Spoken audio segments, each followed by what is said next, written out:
Hurmatli Manchester United muxlislari, sizlar bilan yana Zamin Arrats kanali va mas'ala e'tiborlaringga navbatdagi tahliliy videoni taqdim qilaman. Undan oldin odatdagidek sizlardan like bosishda, kommentariy yozishda hamda bizni kanalga podpiska qilishni iltimos qilgan holda, demak biz boshlaymiz. Bugungi mavzumiz kecha yarim tunda bugungi o'tar kechasi bo'lib o'tgan Arqamdagi fon Stamford Bridge stadionida mahalliy Chelsea jamoasi o'z uyida Manchester United jamoasini sinovdan o'tkazdi va 0-1 hisobida mag'lubiyatga uchradi va o'yin nuqtai nazaridan nima deyish mumkin? Manchester United Chelsea bilan o'yinga yetib kelgandagi muammolar bilan 1-0 ga quruq o'yin bilan yutib ketish bu yaxshi natija deb baholanyapti. Chunki ko'pchilik mutaxassislar, muxlislar yo'q deganda durangga rozi bo'lishgandi.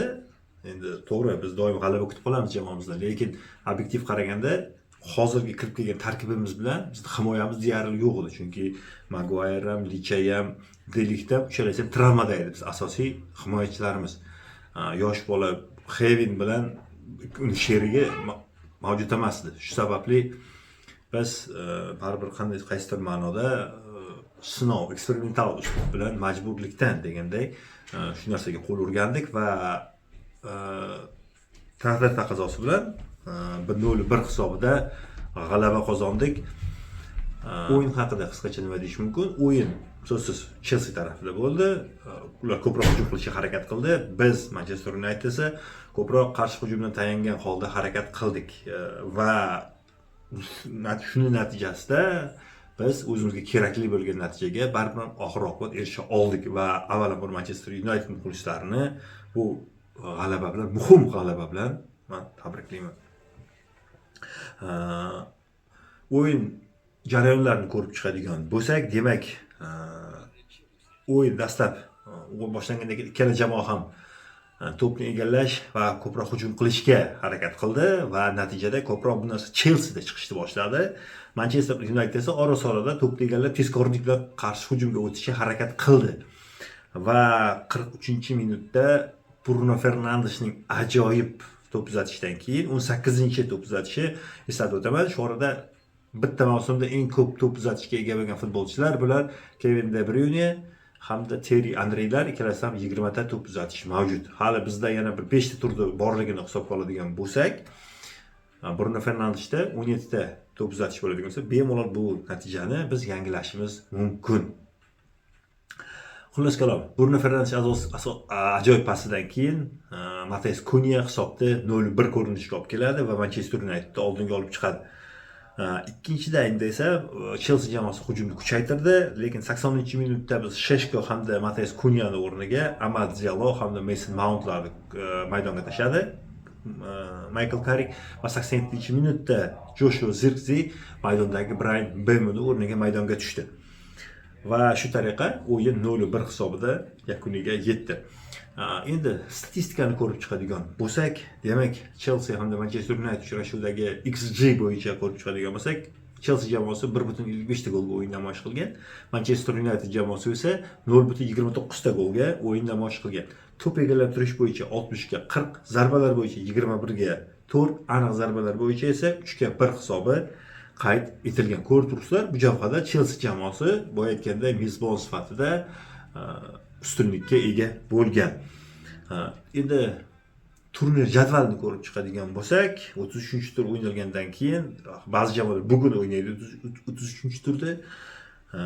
Hozircha 33-turda o'ynalmagan jamoalarni ko'rib chiqadigan bo'lsak, Arsenal jamoasi 32-turdan keyin 70 ochko to'plagan. Uning orqasidan Manchester City jamoasi 31 tur o'ynagan, 64 ochko mavjud ularda.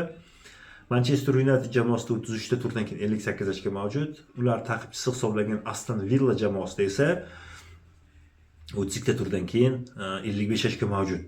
Ular o'yinini bugun o'tkazadi. Aston Villa jamoasidan keyin Liverpool jamoasi joylashgan, chunki ular 32 ta tur o'ynagan va 5-o'rinni egallab 52 ochkoga ega. 6-o'rinda esa Chelsea jamoasi 48 ochko bilan shu o'zgarishsiz qoldi.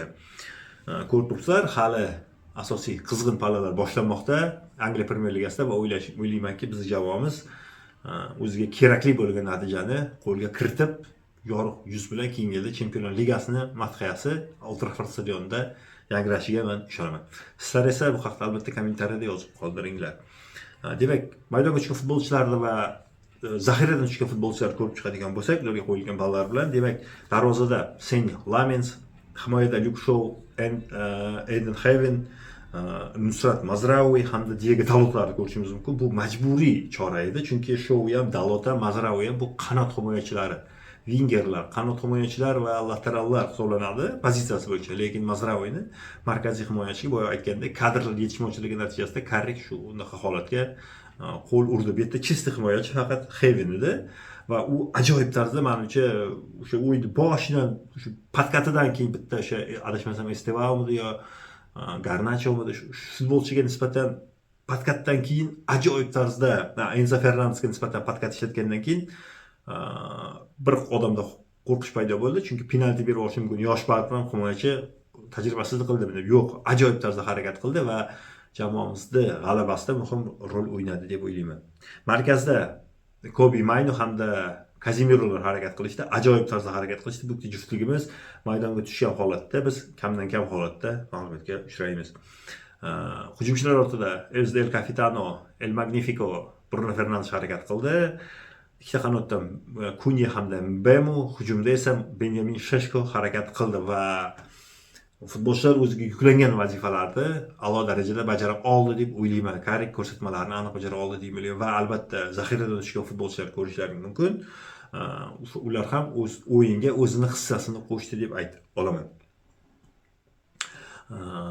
Va videoning so'ngida men bitta narsani aytib o'tmoqchiman. Kecha, bugun Kobi Maynoni 21 yoshlik tug'ilgan kuni, bu tug'ilgan kuniga ajoyib tarzdagi sovg'a bo'ldi va Kobi Maynoga tilaklarimiz o'sha bundan keyin faoliyatini faqatgina Manchester Unitedda davom ettirib, treble'lar, pokerlar qayd etishini, ko'p boshi uzra eng yirik kuboklar, Yevropaning eng nufuzli kuboklarini ko'tarishini nasib qilishini so'rab qolamiz, tilab qolamiz va videoning so'ngida albatta o'yinda urilgan golni qo'yib beraman sizlarga. Sizlardan esa odatdagidek like bosishni, kommentariy yozishni hamda bizni kanalga podpiska qilishni iltimos qilgan holda sizlar bilan xayrlashaman. Sizlar bilan Zamin Reds kanali bo'ldi. Xayr. O'zlaringga asranglar.